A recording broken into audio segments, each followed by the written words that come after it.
Breaking news చూస్తున్నాం. నేపాల్లో emergency situation తలపిస్తోంది. ఇంకా అక్కడ ఆందోళనకారుల యొక్క ఉద్యమం తగ్గనే లేదు. అక్కడ ఉద్రిక్తత పరిస్థితి కొనసాగుతూ ఉన్నాయి.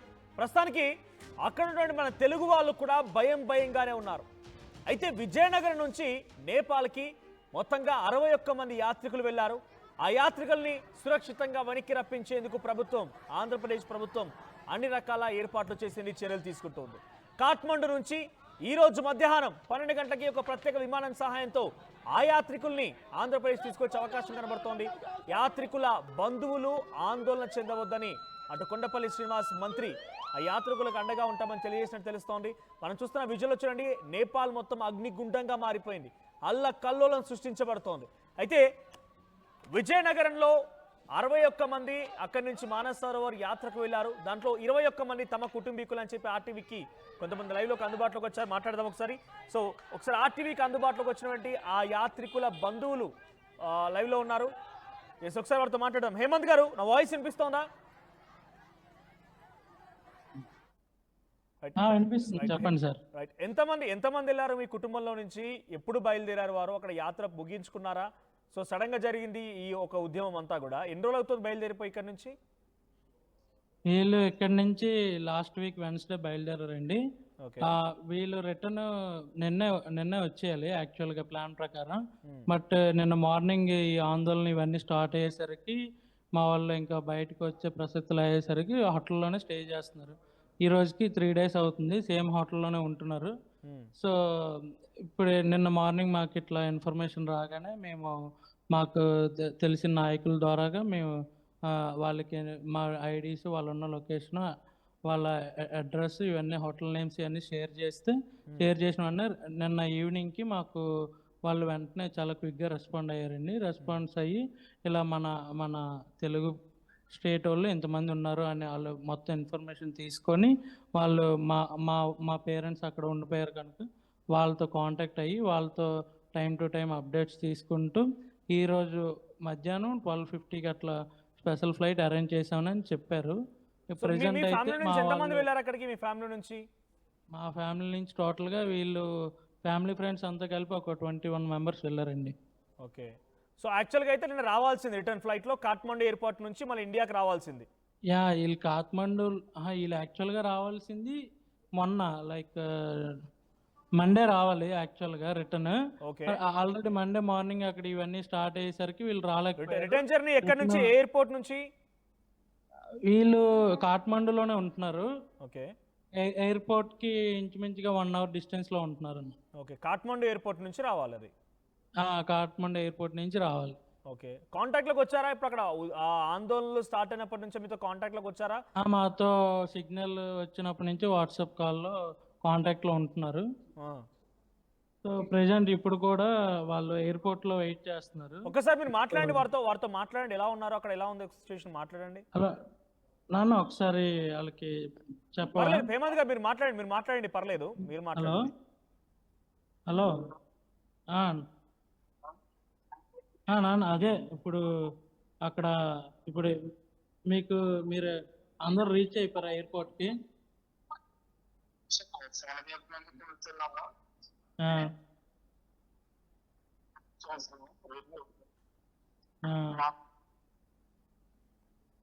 హేమంత్ గారు, అక్కడ వాళ్ళకి సెక్యూరిటీ కల్పించారా? సేఫ్ గానే ఉన్నారా? సెక్యూరిటీ కల్పించారా? అడగండి అన్న. అక్కడ మీకు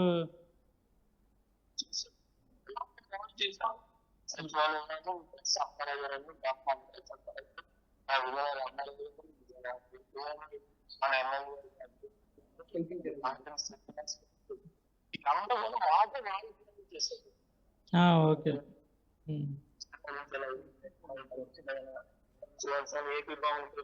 కెమెరామెన్ ఒకసారి ప్లీజ్ ఒకసారి ఆ విజువల్ చూపించరా? వీడియో కాల్ మాట్లాడుతున్న వీడియో చూపించరా?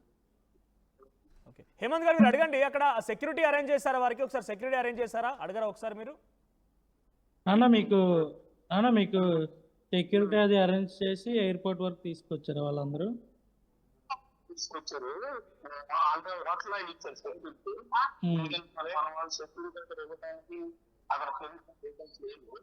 మన ఇండియా నుంచే ఇండియా ఎయిర్పోర్ట్ వరకు వస్తుంది. ఎయిర్పోర్ట్ పాత 12-50 నిమిషాలు అది వయ్యా ఢిల్లీ మీద నుంచి విశాఖపట్నం వస్తుంది. మన విశాఖపట్నంలో మీరు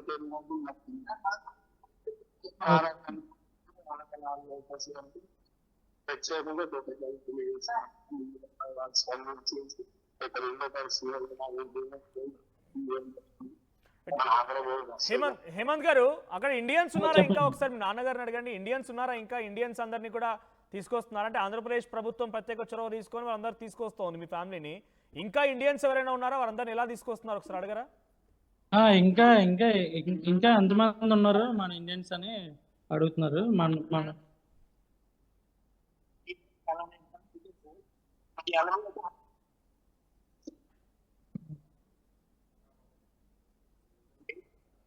రైట్ హేమంత్ గారు, మాకు వాయిస్ రీచ్ అవ్వట్లేదు, మీరు అడగండి పర్లేదు. బట్ మీరు ఫోన్లో కాంటాక్ట్లోకి వచ్చినప్పుడు ఏం చెప్పారు? అక్కడ సిచ్యువేషన్ ఎలా ఉంది? ఆ హోటల్లో వాళ్ళకి సెక్యూరిటీ కల్పించారా? బికాజ్ అక్కడ ఎక్కడ చూసినా కూడా ప్రధాని నివాసానికి నిప్పంటించారు, ఒక ఆందోళనకరమైన సిచ్యువేషనే ఉంది. సో మీ పేరెంట్స్ ఉన్నటువంటి చోట, లేదంటే ఇక్కడ నుంచి వెళ్ళినటువంటి 21 మంది ఉన్న చోట వారికి ఏం సెక్యూరిటీ కల్పించారు? అక్కడ వారికి ఆహారం కానివ్వండి. వీళ్ళకి ప్రెసెంట్ అక్కడ ఉన్నంతసేపు హోటల్ వాళ్ళే వాళ్ళ దగ్గర ఉన్న స్టాక్తో వీళ్ళకి ఫుడ్ ఇవన్నీ అరేంజ్ చేస్తూ ఉన్నారండి. ఇంకా బయట షాప్స్ కానీ ఉండి ఏమైనా బయటకు వచ్చే వీలు లేదు కనుక వీళ్ళు హోటల్లోనే ఉంటూ ఈ 3 days కూడా హోటల్ మేనేజ్మెంట్ వల్ల వీళ్ళు చూసుకున్నారు ఇప్పటి వరకు. ఓకే, ఏ ఇబ్బంది లేకుండా అంత సేఫ్ గానే ఉందా? అక్కడ ఎటువంటి ఆందోళనకారులు వచ్చి ఇబ్బంది పెట్టడం? అంతా సేఫ్ గానే ఉంది. అంటే వీళ్ళు అక్కడి నుంచి బయటకు రావడానికి ట్రాన్స్పోర్ట్ కానివ్వండి ఏమి లేకపోవడం వల్ల, కర్ఫ్యూ విధించడం వల్ల వీళ్ళు కొంచెం ఇబ్బందికరం అవడం వల్ల ఓన్లీ హోటల్లోనే ఉంటూ వీళ్ళు అక్కడ హోటల్ సిబ్బంది ప్రొవైడ్ చేసిన ఫుడ్ తీసుకుంటూ హోటల్లోనే స్టే చేశారండి. సో ఇంకా ఇండియన్స్ ఉన్నారట? మీ నాన్నగారు అడిగారా మీరు ఇండియన్స్ ఉన్నారా ఇంకా అక్కడ? అడిగాను వీళ్ళకి ఎయిర్పోర్ట్లో ఒక కడప, నెల్లూరు, తిరుపతి, విజయవాడ వాళ్ళు కొందరు పరిచయం అయ్యారంట, అక్కడ కనిపించారంట. ఇంకా ఎంతమంది ఉన్నారు అనేది వీళ్ళకి తెలియదు అంట. కానీ వీళ్ళ వరకు వచ్చేసరికి 85 members టోటల్గా ఎయిర్పోర్ట్లో వీళ్ళకి మీట్ అయ్యారంట. సో మన ఆంధ్ర నుంచి. ఓకే, సో ఇంకా ఫ్యామిలీలో నుంచి ఇంకెంతమంది వెళ్ళారు? మీ నాన్నగారు, మీ అమ్మతో పాటుగా ఇంకా చాలా మంది పక్కన ఉన్నారు కాబట్టి. మా అత్తగారు, మా కాలనీలో వాళ్ళు కూడా వెళ్ళారండి. ఇట్లా మొత్తం రిలేటివ్స్ అందరూ కలుసుకొని టోటల్ ఈ ఫ్యామిలీస్ అన్నీ వెళ్ళాయి. మొత్తం 21 members వెళ్ళారండి. ఓకే, ఇప్పుడు విమాన ఖర్చులు లేకపోతే ఇవన్నీ కూడా ప్రభుత్వమే భరిస్తుందా? లేకపోతే అక్కడ ఉండడానికి వాళ్ళకి రక్షణ కల్పించినంత కూడా ప్రభుత్వమే కేర్ తీసుకుందా? ఇప్పుడు రిటర్న్ అంతా సరే ప్రభుత్వమే చూసుకుంటుందండి ప్రజెంట్ ఇప్పుడు వరకు అయితే.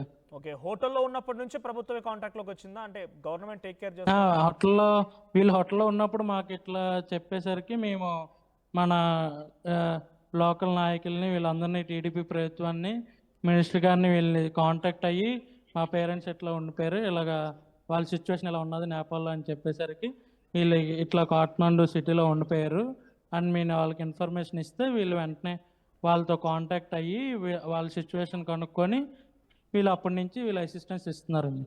ఓకే, సో మొత్తంగా 21 members మీ కాలనీ లేకపోతే మీ ఫ్యామిలీకి సంబంధించిన వాళ్ళు వస్తున్నారు అంతా? మొత్తం అదే కాలనీ వాళ్ళు, ఫ్యామిలీ వాళ్ళు కలిపి 21 members. Directly to Andhra Pradesh? ఇప్పుడు డైరెక్ట్ ఇప్పుడు ఫ్లైట్ వయా విజయవాడ పైనుంచి విశాఖపట్నం స్టాప్ అండి.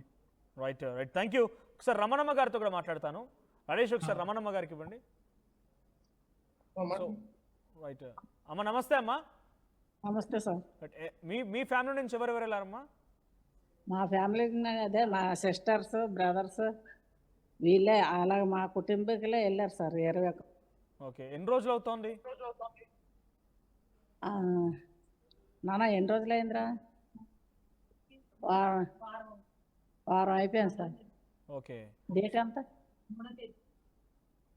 సో పోయిన బుధవారం అందరు కలిసి వెళ్ళారు కదా? హేమంత్ గారు చెప్పారు ఇందాక, పోయిన బుధవారం వెళ్ళారు.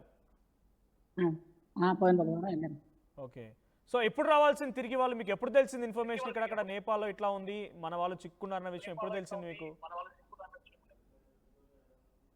నైట్ చూసాం సార్ ఎలాగని సార్. అప్పటి నుండి మాకు భయం, ఆందోళనతో ఫోన్లో చేసేసరికి నాయకులకి వాళ్ళు రెస్పాండ్ అయ్యి ఇప్పటి వరకు సేఫ్గా చూసుకున్నారు. అదే ఓకే, రైట్. సో ఒకసారి మనం విజువల్లో చూస్తున్నాం ఇక్కడ, అక్కడ నేపాల్లో మానసరోవర్కి వెళ్ళిపోయి చిక్కున్నటువంటి వారంతా కూడా వీళ్ళే. 21 మంది అక్కడే చిక్కుకుపోయి ఉన్నారు. సో 3 రోజుల పాటుగా యాక్చువల్గా అయితే మొన్న వాళ్ళు తిరిగి రావాల్సింది, సోమవారం రోజున తిరుగు ప్రయాణం కావాల్సింది. కాఠ్మండు ఇంటర్నేషనల్ ఎయిర్పోర్ట్ నుంచి వాళ్ళు అక్కడ నుంచి బయలుదేరి ఇండియాకి రావాల్సింది, వాళ్ళ స్వగ్రామానికి విజయనగరానికి చేరుకోవాల్సింది. కానీ డ్యూ టు సమ్ రీజన్స్ అక్కడ నేపాల్లో జరిగినటువంటి ఆ ఉద్రిక్తత పరిస్థితుల నేపథ్యంలోనే పెద్ద ఎత్తున బయటికి రాలేని పరిస్థితి. కర్ఫ్యూ విధించారు, సోషల్ మీడియాపై బ్యాన్ విధించారు, ఎవరితో కాంటాక్ట్ లేదు, ఎవరితో మాట్లాడడానికి లేదు. నిరసనకారులు బయటికి వెళ్ళి చూస్తే నిరసనకారులు ఉన్నారు, అక్కడ దాడులు చేస్తూ ఉన్నారు, రాళ్లతో కొడుతూ ఉన్నారు, తగలబెడుతూ ఉన్నారు. అంతా ఒక విధ్వంసం. ఏకంగా మాజీ ప్రధాని భార్యని కూడా నిప్పంటించి తగలబెట్టేశారు. మాజీ ప్రధాని అక్కడి నుంచి ఆ దేశం వదిలి పారిపోయాడు. ఆర్మీ పాలన మొదలైంది. సో ఇవన్నిటి మధ్యలో మన భారతీయులు, మన తెలుగు వారు అక్కడ చిక్కున్న వారందరినీ కూడా సురక్షితంగా కాపాడడం కోసం ఆంధ్రప్రదేశ్ ప్రభుత్వం ఒకవైపు ప్రయత్నం చేస్తుండగానే ఇటు భారత రాయబార కార్యాలయం కూడా సిద్ధమైంది. సో అందరి కలయికతో, ఇప్పుడు సమిష్టి కృషితో, ముఖ్యంగా ఆంధ్రప్రదేశ్ మంత్రి నారా లోకేష్ గారి ప్రత్యేక చొరవతో మేమంతా బయటపడుతున్నామని చెప్పి అక్కడ వారంతా చెప్తూ ఉన్నారు. సో 3 రోజుల పాటుగా హోటల్లోనే రెస్ట్ తీసుకున్నారు. 3 రోజుల పాటుగా హోటల్లోనే వారు అక్కడే బస చేశారు. అక్కడ హోటల్ వాళ్ళకి సంరక్షించినట్టు తెలుస్తోంది. ఈరోజు ఉదయాన్నే తెల్లవారుజామున ప్రత్యేక సుమారుగా వారు ఉన్నటువంటి హోటల్ నుంచి ఎయిర్పోర్ట్ రావాలంటే గంటన్నర సమయం. సో ఒక రక్షణ టీంని ఏర్పాటు చేసి వారిని ఎయిర్పోర్ట్ తీసుకొచ్చారు. మరి కాసేపట్లోనే, బహుశా మరొక గంట సమయంలోనే వారు ప్రత్యేక విమానం ద్వారా అక్కడి నుంచి బయలుదేరిపోయి ఆంధ్రప్రదేశ్ చేరుకునే అవకాశం కనబడుతోంది. సో ఇప్పుడు మనతో పాటుగా అక్కడ చిక్కున్న వారికి సంబంధించినటువంటి బంధువులు ఉన్నారు, మాట్లాడిన వారితో. రమణమ్మ గారు ఉన్నారు. రమణమ్మ గారు, సో అక్కడ మీరు మాట్లాడారా? మీ చెల్లెలు లేకపోతే మీ అక్క వాళ్ళతో మాట్లాడారా? మీ బంధువులతో ఫోన్లో మాట్లాడారా? మాట్లాడాం సార్, సేఫ్గా అక్కడ ఎయిర్పోర్ట్లో ఉన్నారంట. మాట్లాడాం నేను. ఓకే, మీకు ఎప్పుడు తెలిసిందమ్మా అక్కడ వాళ్ళు చిక్కుకున్నారు, వాళ్ళు బయటికి రాలేకపోతున్నారు అనేది ఎట్లా తెలిసింది? అంటే అక్కడ సోషల్ మీడియా బ్యాన్ విధించారు, సిగ్నల్ లేదు, మీతో కాంటాక్ట్లకు ఎప్పుడు వచ్చారు వాళ్ళు? వార్తల్లో మేము చూసాం సార్, ఈ చూపించడం మంగళవారం నైట్కి. అప్పుడు ఆందోళనగా ఇదయ్యాము. తెల్లవారే ఫోన్ చేసి నాయకులకు అందరికీ కొద్దిసేపుగా మా వాళ్ళని చూసుకున్నారు సార్. అది ఇప్పుడు ఎయిర్పోర్ట్లో ఉన్నారు, వాళ్ళతో మాట్లాడాము. ఎనీవే మంచి విషయమే, వాళ్ళు సేఫ్గానే వస్తారు, నథింగ్ టు వరీ. బట్ మీకు ఎప్పుడు తెలిసింది? అంటే అక్కడ ఒక దేశం మొత్తం కూడా అల్లకల్లో, అక్కడ మాజీ ప్రధాని భార్యను తగలబెట్టారు, ప్రధాని పారిపోయాడు అక్కడి నుంచి. సో ఒక విపత్కరమైన పరిస్థితి. అంటే మీతో కాంటాక్ట్లకు ఎప్పుడు వచ్చారు? మేము ఇట్లా చిక్కుకున్నామని చెప్పి మీకు ఎప్పుడు చెప్పారు వాళ్ళు? నిన్న నైట్ తెలిసింది సార్ మాకు. ఓకే, మొన్నటి నుండి మేము ఆందోళనకరంగా ఫోన్లో కలవలేదు. ఆందోళన అయిపోయి మేము అందరికీ, నాయకులకి అందరికీ తెలియజేసాం సార్. ఆ తర్వాత ఇవన్నీ జరిగాయి. ఓకే, మీరు 2 రోజులు ట్రై చేస్తారు అయితే, ఫోన్లో మాట్లాడదామని ట్రై చేసి కలవలేదు? ట్రై చేసాం కానీ కలవలేదు సార్, ఫోన్లో ఏమీ. ఓకే, నైట్ మళ్ళీ సేపు మేము అనేసి మళ్ళీ నైట్ మాట్లాడితే సేఫ్గా ఉన్నాం, పర్వాలేదని అప్పుడు చెప్పారు. ఇక్కడ మాకు అంత బాగానే చూసుకుంటున్నారు అనేసి మాకు చెప్పారు. ఓకే, నిన్న సాయంత్రం వరకు మీకు ఏం తెలియదు, వాళ్ళతో కాంటాక్ట్ లో వెళ్ళలేదు కాబట్టి అక్కడ ఏం జరుగుతుందో తెలియదు ఫోన్లో. ఓకే, సో మీకు ప్రభుత్వం ఏం చెప్పిందమ్మా? నారా లోకేష్ ఇప్పుడు ప్రత్యేకంగా చొరవ తీసుకొని వీళ్ళని విమానం ద్వారా కొండపల్లి శ్రీనివాస్ గారి ఆధ్వర్యంలో మొత్తం ఒక టీం ఫామ్ అయింది, ఆ టీం అంతా తీసుకొస్తోంది. వాళ్ళకి ఏం చెప్పాలనుకుంటున్నారు ఇప్పుడు మీరు? ధన్యవాదాలు తెలియజేయాలనుకుంటున్నాను సార్. సేఫ్గా తీసుకొచ్చినందుకు ప్రభుత్వానికి, నాయకులకి, లోకేష్ గారికి ధన్యవాదాలు తెలియజేస్తాను సార్. రైట్, థ్యాంక్ యూ అమ్మా. సో మొత్తంగా ఒకే కుటుంబానికి సంబంధించినటువంటి వాళ్ళు 21 మంది ఉన్నారు. రేణుకా గారు, ఒకసారి రేణుకా గారితో కూడా మాట్లాడదాము. రాజేష్, ఒకసారి రేణుకా గారికి. నమస్తే అమ్మా, మీ కుటుంబంలో నుంచి ఎవరెవరు వెళ్ళారు అక్కడికి? ఇక్కడ వీరంతా ఫ్యామిలీ సార్. మా కుటుంబం నుంచి మా అత్తయ్య గారు ఒక్కలే వెళ్ళారు సార్. ఓకే, మొత్తం అంతా ఒక ఫ్యామిలీ అంతే? మీరు అక్కడ ఉన్న వాళ్ళంతా కూడా ఒకే ఫ్యామిలీకి సంబంధించిన వాళ్ళు? అంటే స్ట్రీట్ లో పక్క ఇల్లు ఉంటాయి కదా, అందరూ కలిపి ఒక 21 మెంబర్స్ వెళ్ళారు. వాళ్ళతో పాటు మా అత్తయ్య గారు కూడా వెళ్ళారు. ఓకే, సో ఎప్పుడు తెలిసిందమ్మా మీకు అక్కడ చిక్కుకున్నారు, వాళ్ళు అక్కడ ఇబ్బంది పడుతున్నారు, ఎలా కాంటాక్ట్ లో? మాకు మంగళవారం ఆఫ్టర్నూన్ తెలిసింది సార్. వీళ్ళతో వెళ్ళాడు అయ్యప్ప అని చెప్పేసి స్టేటస్ పెట్టాడు తను. ఓకే, కాఠ్మండులో స్ట్రక్ అయ్యామని చెప్పేసి అది చూసిన తర్వాత మేము కొంచెం కంగారు పడ్డాం సార్. ఓకే, ఆ తర్వాత వాళ్ళతో కాంటాక్ట్ కూడా లేదు. నైట్ కాంటాక్ట్ చేశారు వీళ్ళు ఇప్పుడు హేమంత్ వాళ్ళ ఫ్యామిలీ మెంబర్స్ తో. ఓకే, వాళ్ళతో మా అత్తయ్య గారు మాట్లాడారు. ఓకే, అడిగాం సార్ ఎలా ఉంది ఏంటంటే, వాళ్ళు అప్పుడైతే మాత్రం హోటల్లో స్ట్రక్ అయ్యామని చెప్పారు, హోటల్లో అయితే సేఫ్ గానే ఉన్నామని చెప్పారు. ఆ తర్వాత మొన్న వెన్స్డే రిటర్న్ అవ్వాలి యాక్చువల్లీ, దాని కారణంగా వాళ్ళు ఉండిపోవడం. మళ్ళీ నిన్న మాట్లాడితే మన ఆంధ్రప్రదేశ్ సీఎం గారు, లోకేష్ గారు, విజయనగరం ఎంపీ కొండపల్లి శ్రీనివాసరావు వాళ్ళంతా ఇన్వాల్వ్ అయ్యి ప్రత్యేకమైన ఫ్లైట్ వేశారంట సార్. అప్పుడే తెలిసింది నిన్న నైట్ మాకు. ఒక్కసారమ్మా మీ బంధువులంతా ఆర్టీవీ కూడా లైవ్లోకి వచ్చారు, వాళ్ళు లైవ్లో ఉన్నారు, మాట్లాడదాం. ఎయిర్పోర్ట్లో ఉన్న వారితోని పీసీఆర్ వాళ్ళ పేరు. రైట్ రైట్, నమస్తే అండి, మాకు వినిపిస్తోందా? నేపాల్లో ఉన్న ఎయిర్పోర్ట్లో ఉన్న వారికి మీ పేరండి? శివ, ఈశ్వర్. ఈశ్వర్ గారు ఎలా ఉన్నారు? ఈశ్వర్ గారు ఇప్పుడు సేఫ్ గానే ఉన్నారా? అంటే మీకు సెక్యూరిటీ కల్పించి ఎయిర్పోర్ట్ తీసుకొచ్చారు కదా, సేఫ్ గానే ఉన్నారా?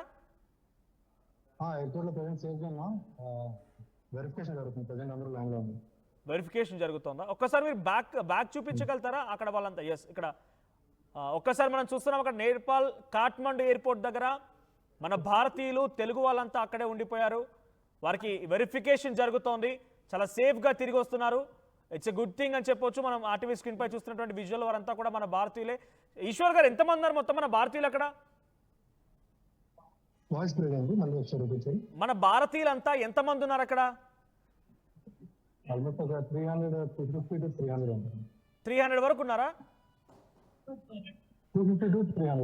ఓకే, 250 to 300 అందరూ కూడా, అంటే అందరూ ఒకే దగ్గర చేరుకున్నారా? ఐ మీన్ అంటే అందరూ ఆ యాత్రకు వెళ్ళిన వారేనా, లేకపోతే ఇతరత్ర వేరే పనుల వరకు వచ్చిన వారు కూడా ఉన్నారా? యాత్రికులు ఉన్నారా?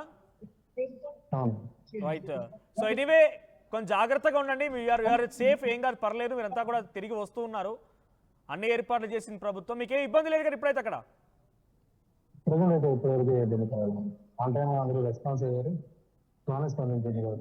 ఓకే, పెద్ద అంటే అర్థం కాలేదు, అక్కడ పెద్దగా ఇబ్బంది ఏం లేదు కదా మీకు?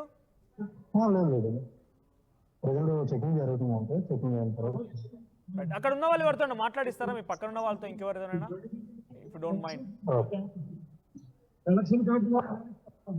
అక్కడ వెరిఫికేషన్ జరుగుతోంది ప్రస్తుతానికి ఎయిర్పోర్ట్ దగ్గర. ఈశ్వర్ గారు కాఠ్మండు ఎయిర్పోర్ట్ నుంచి మనకు లైవ్ లో వచ్చారు. అమ్మ నమస్తే. అమ్మా నమస్తే, వినిపిస్తోందమ్మా? మా వాయిస్ వినిపిస్తోందా? వినిపిస్తోందా అమ్మా?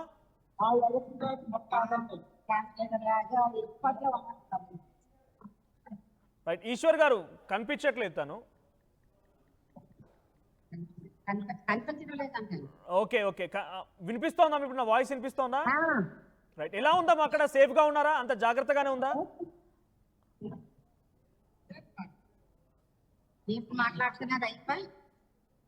అంత జాగ్రత్తగానే ఉందా అమ్మా? అంత ఓకేనా?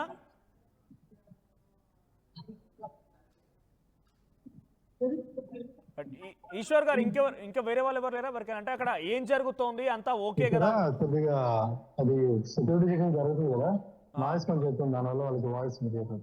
ఓకే ఓకే, పర్వాలేదు. సో ఇప్పుడు అక్కడ అంతా సేఫే కదా, ఎవరికీ ఇబ్బంది ఏం లేదు కదా? అంటే కొంత ఏజ్డ్ వాళ్ళు కూడా వెళ్తూ ఉంటారు కాబట్టి వారికి మెడికల్ గురించి కానివ్వండి, ఇంకా మెడిసిన్స్ గురించి కానివ్వండి, ఎటువంటి ఇబ్బంది లేదు కదా? లేదు, నేను ఆల్రెడీ అడిగాను మెడికల్ హెల్త్, అది కూడా అనేది మెడిసిన్స్ అయితే ప్రొవైడ్ చేశారు. కానీ షుగర్ పేషెంట్స్ కూడా కొంతమంది ఉన్నారు ఎదురుగా, వాళ్ళకి మెడిసిన్స్ అది కూడా ప్రొవైడ్ చేశారు. ఒక్కసారి ఫైనల్ గా చూపిస్తారా ఎయిర్పోర్ట్? ఒక్కసారి చూపిస్తారా లాస్ట్ లో? సో ఇది ప్రజెంట్ నేపాల్లోని కాఠ్మండు ఎయిర్పోర్ట్కి సంబంధించి విజువల్స్ అవి. ఆర్టీవీ ఎక్స్క్లూజివ్గా మీకు విజువల్స్ చూపిస్తోంది. సుమారుగా 350 మందిని వరకు అక్కడ మన భారతీయులు ఉన్నారట. దానిలో తెలుగువారు సుమారుగా 61 మంది ఉన్నారు. సో విజయనగరానికి సంబంధించిన వారంతా కూడా మనతో మాట్లాడుతున్నారు. అక్కడ ఉన్నవారంతా కూడా క్షేమంగానే ఉన్నారు. సో కాఠ్మండు ఎయిర్పోర్ట్ నుంచి ఇంకెంతసేపు పట్టొచ్చు? ఫ్లైట్ ఎంతసేపు ఉంది ఈశ్వర్ గారు? ఇంకా ఏ సమయానికి ఫ్లైట్ స్టార్ట్ అవుతుంది? ఫ్లైట్ 12:50 అన్నారు. ఒకసారి బోర్డింగ్ పాస్ చూడాలి. ఓకే, అంటే సింగిల్ ఫ్లైటా మొత్తం అందరికి ఒకే ఫ్లైటా? అది ఇంకా కన్ఫర్మేషన్ కాలేదు. ఇప్పుడు చెకింగ్ అయిన తర్వాత బోర్డింగ్ పాసెస్ ప్రొవైడ్ చేస్తే చూడండి. Right right, okay okay, be careful, ఏం కాదు, జాగ్రత్తగా ఉండండి. ఫ్లైట్ డీటెయిల్స్ ఆల్రెడీ వాట్సాప్ లో నా ఏపీ భవన్ వాళ్ళు పంపారు. From Kathmandu to via Vijayawada Visakhapatnam వస్తుంది. మళ్ళీ ఒకసారి చెప్తారా? ఫ్లైట్ డీటెయిల్స్ నేను ఏపీ భవన్ వాళ్ళు ఆల్రెడీ షేర్ చేశారు. అది వయా విజయవాడ విశాఖపట్నం చేరుకుంటున్నాను చెప్పారు. Okay okay, Vijayawada to Visakhapatnam చేరుకుంటుంది. ఫ్లైట్ డీటెయిల్స్ వచ్చాయి అయితే. రైట్, థ్యాంక్ యూ ఈశ్వర్ గారు. ప్లీజ్ బీ కేర్ఫుల్, జాగ్రత్తగా ఉండండి, ఏం పర్వాలేదు. రైట్, విజయనగరం వెళ్దాం ఒకసారి. రాజేష్ గారు ఉన్నారు. రాజేష్ గారు నమస్తే. రైట్, చందన గారు రాజేష్ ఒకసారి చందన గారికి ఇస్తారా? చంద్ర మనతో పాటు ఉన్నారండి, మాట్లాడు. Hi sir. రైట్ అమ్మ, చూసాం ఇందాక కాఠ్మండు ఎయిర్పోర్ట్ నుంచి కూడా అక్కడ ఉన్నటువంటి యాత్రికులు ఎవరైతే అక్కడ ఆగిపోయారో వారంతా కూడా వస్తున్నటువంటి ఆ విజువల్స్ కూడా బహుశా మీరు చూసే ఉంటారు. సో అక్కడ ఎయిర్పోర్ట్ నుంచి సిద్ధమయ్యారు, వాళ్ళు చెకింగ్ అవుతున్నారు. చెక్-ఇన్ అయిపోయిన వెంటనే వాళ్ళకి సంబంధించి ఆ ఫ్లైట్ స్టార్ట్ అవుతుందట. సుమారుగా 12:50కి ఫ్లైట్ ఉందట. సో ఎట్లా ఫీల్ అవుతున్నారు? చాలా దూరం, అది యాత్రని పూర్తి చేసుకోవాలని ఒక ఆశయం అందరికీ ఉంటుంది. వెళ్ళిపోయారు, కొంత ఇబ్బంది పడ్డారు, బట్ ఫైనలీ సేఫ్గా వస్తూ ఉన్నారు. సో మీకు ఎప్పుడు తెలిసింది ఈ సమాచారం? మాకు ట్యూస్డే ఆఫ్టర్నూన్కి మాకు ఇలాగ న్యూస్ తెలిసిందన్నమాట. వాళ్ళు హోటల్కి వస్తేనే వైఫైతో మాకు కాల్ చేయడానికి అవుతుంది. సో ఇలా కాల్ చేసి చెప్పారు, ఇక్కడ ప్రొటెస్ట్ అవుతుంది, సో అందుకే అన్ని బంద్ చేస్తారు, సో మేము హోటల్లోనే ఉంటున్నాము, సేఫ్గానే ఉన్నాము, హోటల్లో వాళ్ళందరూ మాకు ఫుడ్ గట్రా బాగానే అరేంజ్ చేస్తున్నారు, మీరు ఏం టెన్షన్ పడకండి, మేము రావడానికి లేట్ అవుతుంది, సో అందుకే ట్రైన్ టికెట్స్ కూడా క్యాన్సిల్ చేశారు అని చెప్పారు అన్నమాట. సో ఇప్పుడు మీరు ఎవరిని కాంటాక్ట్ అయ్యారు? అంటే డైరెక్ట్గా ప్రభుత్వమే, అంటే మీకు అక్కడ చిక్కున్న వాళ్ళే డైరెక్ట్గా టోల్ ఫ్రీ నెంబర్ ద్వారా గవర్నమెంట్ని కాంటాక్ట్ అయ్యారా, లేదా మీరు ఇన్ఫర్మేషన్ ఇచ్చారా? లేదు, అంటే ఇక్కడున్న అధికారాలకి మేము ఇలా చెప్పామాట, మా వాళ్ళు ఇలాగ నేపాల్లో ఉండిపోయారు, సో వాళ్ళు ఇంతమంది ఉన్నారు, ఒక హోటల్లో స్టే చేస్తున్నారు, సో మీరు ఏవైనా తీసుకొస్తారా అంటే వాళ్ళు డీటెయిల్స్ అడిగారు అన్నమాట. సో మేము అక్కడ వాళ్ళు నేపాల్లో ఏదైతే లొకేషన్ ఏ హోటల్లో అయితే ఉంటారో ఆ లొకేషన్ యొక్క డీటెయిల్స్, ఆ హోటల్ నేమ్ అన్నీ మేము సెండ్ చేసాను, ఎన్ని మెంబర్స్ అయితే అక్కడ హోటల్లో స్టే చేస్తున్నారు, వాళ్ళు ఏ ట్రావెల్స్తోని అక్కడికి వెళ్ళారో అని చెప్పేసి ఆ ఇన్ఫర్మేషన్ అంతా వాళ్ళకి సెండ్ చేసాం అన్నమాట. ఓకే, సెండ్ చేసిన తర్వాత వాళ్ళు క్విక్గా రెస్పాన్స్ ఇచ్చారు. నారా లోకేష్ గారికి first of all thank you చెప్పాలి, ఇంత ఫాస్ట్గా వాళ్ళని తీసుకొస్తారని మేము అనుకోలేదు. ఓకే, ఇప్పుడు ఏం చెప్పాలనుకుంటున్నారు? ఫైనల్గా మీ వాళ్ళంతా వస్తున్నారు, ఎవరెవరు వెళ్ళారమ్మా మీ కుటుంబం నుంచి, ఎంతమంది ఉన్నారు? అలాగా 17 మెంబర్స్ ఉన్నారన్నమాట. అంటే మా అత్తయ్య, మా మావయ్య, మా మమ్మీ, మా డాడీ, మా తోటికోళ్ళ వాళ్ళ మమ్మీ, డాడీ, అలాగా మా రిలేటివ్స్ అందరూ, మా స్ట్రీట్లో ఉన్న వాళ్ళు కూడా వెళ్ళారన్నమాట. ఓకే, సో వారికి మెడికేషన్, వారికి ఏదైనా అంటే జనరల్గా ఉంటాయి కాబట్టి కొంత వయసు వచ్చిన తర్వాత వాళ్ళు మెడికేషన్ గురించి అక్కడ హాస్పిటల్స్ కానీ లేకపోతే వాళ్ళకి ఏమైనా టాబ్లెట్స్ అవసరం ఉన్నప్పుడు అక్కడ వాళ్ళు సహకరించారటనా? హోటల్స్ వాళ్ళు సహకరించారా? చూసుకున్నారు అన్నమాట. అంటే దేనికి వాళ్ళు ఇబ్బంది పెట్టలేదు, ఏదైనా అవసరం అయితే ఆ హోటల్ వాళ్ళు అన్ని చూసుకున్నారంట, వాళ్ళకి ఎటువంటి ఇబ్బంది అయితే లేదు. రైట్, ఓకే అమ్మా, థ్యాంక్ యూ చంద్ర గారు. ప్లీజ్ అంటే ఏం కాదు, వాళ్ళంతా సేఫ్గా ఉన్నారు, మనం లైవ్లో కూడా చూసాము, వాళ్ళంతా చెక్-ఇన్ అవుతున్నారు. వన్స్ చెక్-ఇన్ అయిపోగానే ఫ్లైట్ స్టార్ట్ అవుతుంది. Thank you. రైట్, పావని గారు ఉన్నారంట, పావని గారితో కూడా మాట్లాడదాం. చెప్పండి సార్. మీ ఫ్యామిలీ నుంచి ఎవరెవరు వెళ్ళారమ్మా? మా అమ్మగారు, మా నాన్నగారు, మా అత్తయ్య గారు, మా మామయ్య గారు, మా ఆయన గారు ఉన్నారండి. ఓకే, మీ ఆయన కూడా వెళ్ళారా? మా ఆయన ఇప్పుడు లైవ్లో మాట్లాడి మా ఆయన గారేనండి. ఓకే, ఈశ్వర్ అని. ఓకే, ఈశ్వర్ మీ ఆయన? అవునండి. రైట్, ఓకే, సేఫ్గా ఉన్నారు ఆయన? ఆయనకి ఏం పర్లేదు? సేఫ్గానే ఉన్నారండి. అవును. సో మీకు ఎప్పుడు తెలిసిందమ్మా? ఆయన ఫోన్ చేశారా? ఎప్పుడు కాంటాక్ట్లోకి వచ్చారు మీతో? మంగళవారం నైట్ కాల్ చేశారండి. ఓకే, రైట్, పర్వాలేదమ్మా, వాళ్ళు చెక్-ఇన్ అవుతున్నారు. వన్స్ ఆ చెక్-ఇన్ పూర్తవగానే స్టార్ట్ అయిపోతారు. 12:15 కల్లా స్టార్ట్ అవుతారంట. Anyway please be careful. Thank you అమ్మా. సో ఇది ప్రస్తుతం నేపాల్లో మానస్ సరోవర్ యాత్ర కోసం వెళ్ళినటువంటి తెలుగువారు 61 మందిలో 21 మంది ఒకే కుటుంబానికి సంబంధించి దగ్గర ఒకే కాల్లో ఉండేవారు. వారంతా కూడా తిరిగి సేఫ్గా వస్తున్నారు. ఆర్టీవీ కాఠ్మండులో ఉన్నటువంటి ఆ యాత్రికులతో కూడా ఎవరైతే వెళ్ళిపోయి అక్కడ చిక్కున్నారో వారితో కూడా మాట్లాడించింది, వారి బంధువులతో కూడా మనం మాట్లాడుకొచ్చాం. సో ఎనీవే నేపాల్లో ఉద్రిక్తత పరిస్థితులు నెలకొన్నాయి. ఇదొకటే కాదు, నార్త్ ఇండియా వైపుకి ఎవరైనా యాత్రలకు వెళ్ళాలన్నా కూడా కొంత ఆలోచించండి. అక్కడ చాలా విపత్కరంగా, చాలా భయంకరంగా వర్షాలు కురుస్తున్నాయి. వర్షాల కారణంగా అనేక యాత్రలు రద్దవుతూ ఉన్నాయి. మరీ ముఖ్యంగా జమ్మూ అండ్ ఉత్తరాఖండ్ ఈ ప్రాంతానికి సంబంధించి కొండ చర్యలు విరిగి పడుతున్నాయి. సో ఇప్పుడు ఇది సరైన సమయం కాదు. దయచేసి మీకేమైనా యాత్రలను రద్దు చేసుకోండి, తగు జాగ్రత్తలు తీసుకోండి.